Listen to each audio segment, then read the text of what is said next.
Hello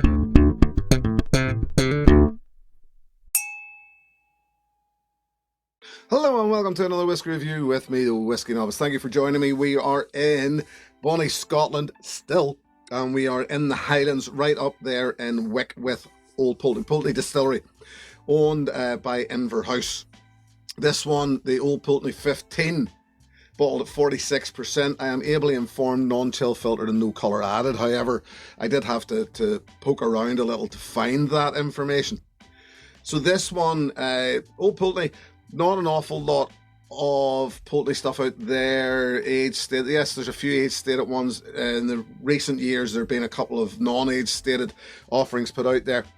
So they're one of the more established distilleries. They've been around a while, we know them well. This one, the 15-year-old. So let's get stuck in. They will tell you about briny notes, they'll tell you about this, they'll tell you about that. I call bunk. I mean, this is very slow to open up. This whiskey takes a long time to come to anything. It's a rather strange, fusty, weird, funky, off orange sort of note. Doesn't offer up an awful lot for a long time. There's sweetness in the background, but it's hard to know what it is and what it's representing itself as. I said sweetness, but it's just, it feels like as if it's trying to be something and doesn't come to much.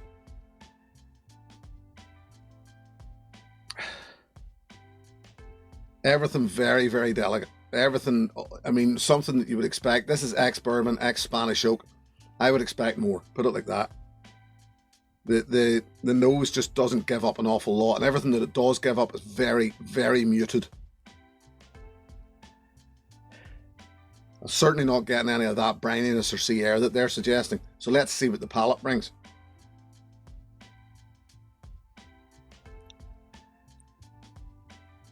Salty, yes, and sort of sour arrival.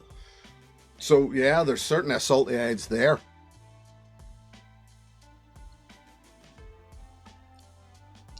Some chocolate notes, however, once again, everything that's going on here feels rather muted. A little like the Speyburn 15, Inverhouse once again, which I reviewed a couple of reviews ago. I would say that any fruity notes are dried fruit, maybe stone dried fruit dates once again would be another one that would come to mind. However, this just feels like it's lacking an awful lot. There's not, I just can't find an awful lot going on in this at all.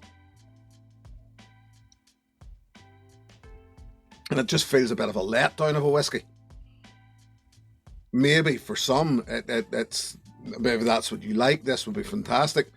But for me, just never seems to get there. It never seems to become anything.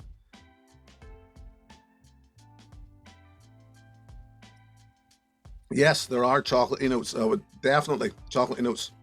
That saltiness is there in the palate. It just feels like it needs more going on. It needs more dimensions. The finish, quite long. A little hot, but not overly, but the finish is actually quite pleasant. It doesn't certainly doesn't trail off, and it's got something going on. Add a drop of water to this, let it settle, give it its time in the glass. It will settle out. It does become a better whiskey.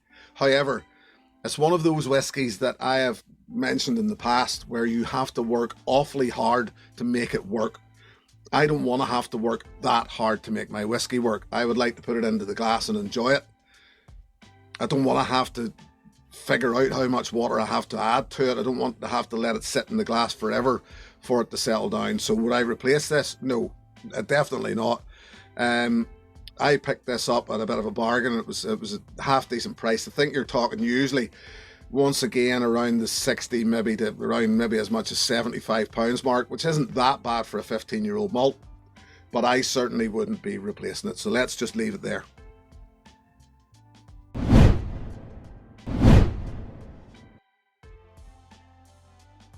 So what would I actually suggest as an alternative then?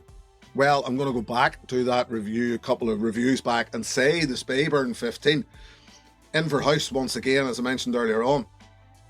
The Speyburn 15, the Old Pulteney, has a better finish than, in my opinion, the Speyburn 15. However, the Speyburn 15 is a much, much more complete whiskey than the Old Pulteney is. I know there are people that like the Old Pulteney 15, and who am I to suggest that they're wrong? Only ever an opinion, remember. But this Old Pulteney, I'm surprised. The old 12-year-old, the classic's been around for years, to me has got more going on than this 15. There's just, it's got more character. And the Speyburn 15, although I wasn't a massive fan of the finish, is still a much, much more complete whiskey than the Old Pulteney is, in my opinion. So we'll just move on, leave that there, and I'll say thank you very, very much for joining me. As always, thank you very much to my patrons. Should anybody wish to join that group, the details are in the video description below. I'll be back the next time, something a little different. Until then, look after yourselves. Here's to your good health. Cheers. Hey, thanks for watching my video. Please click and subscribe to be notified of further content.